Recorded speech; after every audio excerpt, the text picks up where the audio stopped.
Hello po, it's me again, Lauren, Lil Kusina. Today po, magluluto po ako ng pinangat na sapsap sa kamatis. Ang mga sangkap na ating gagamitin sa pinangat na sapsap sa kamatis ay ito pong aking 1/2 kilo na sapsap, fresh from palengke. Then yung ating 6 na piraso na kamatis.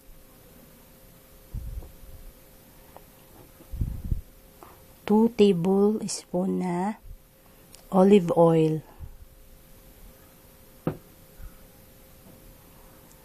3 tablespoon na patis.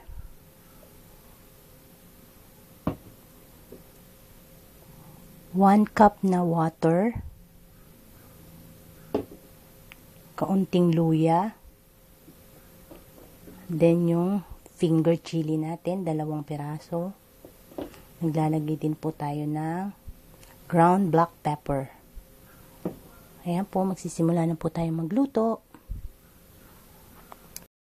Then ito na po yung ating kamatis. Pinagdalawang part ko po yung kamatis natin. Ayan ho, ilalagay na natin sa ating kaserola. Muna po, lalagyan natin yung ating kamatis.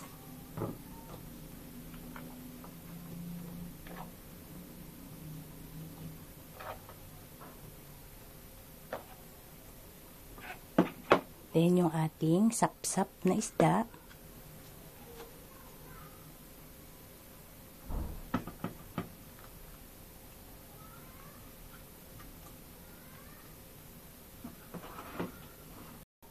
Then, ayan, nailagay ko na po lahat yung isda sa ibabaw ng kamatis.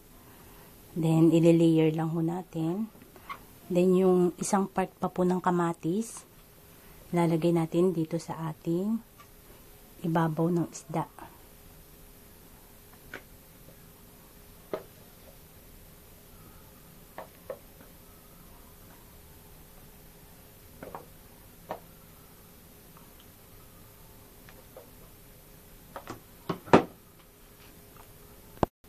Then, ayan. Ilagay na natin lahat ng kamatis. Yung ating luya. Then, kung ayaw nyo maglagay ng luya, pwede naman po. Nakakatulong din kasi yung luya pang alis ng lansa ng isda. So, kung ayaw nyo po, pwede rin naman pong walang luya.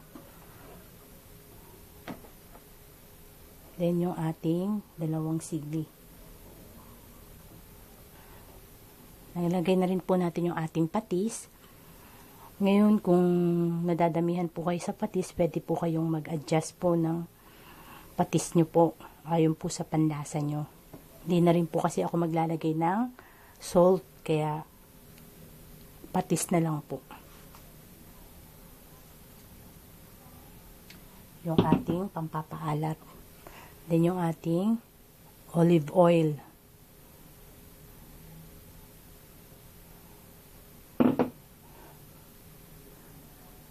Then yung ating water.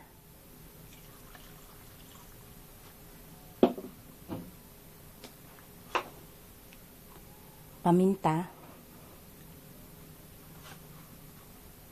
Asa sa inyo na po kung gusto nyo damihan yung paminta. Para medyo maanghang-anghang.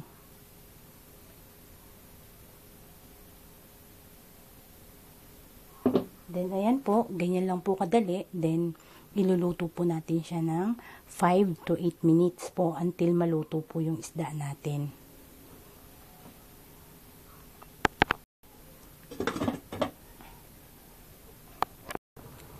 Check natin yung niluluto natin. Ayan, kumukulo na.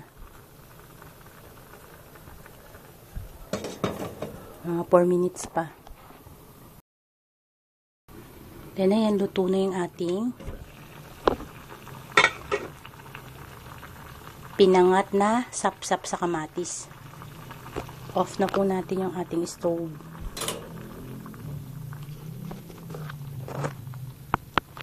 Then, ayan po.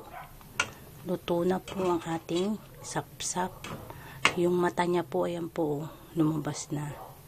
Ayan na po yung sign na luto na po yung ating sapsap na isda.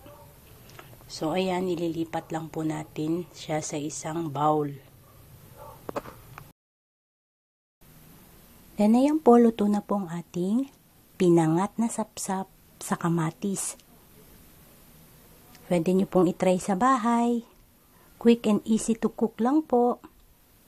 Again po, thank you for watching Lauren Lil Cucina. Thank you po.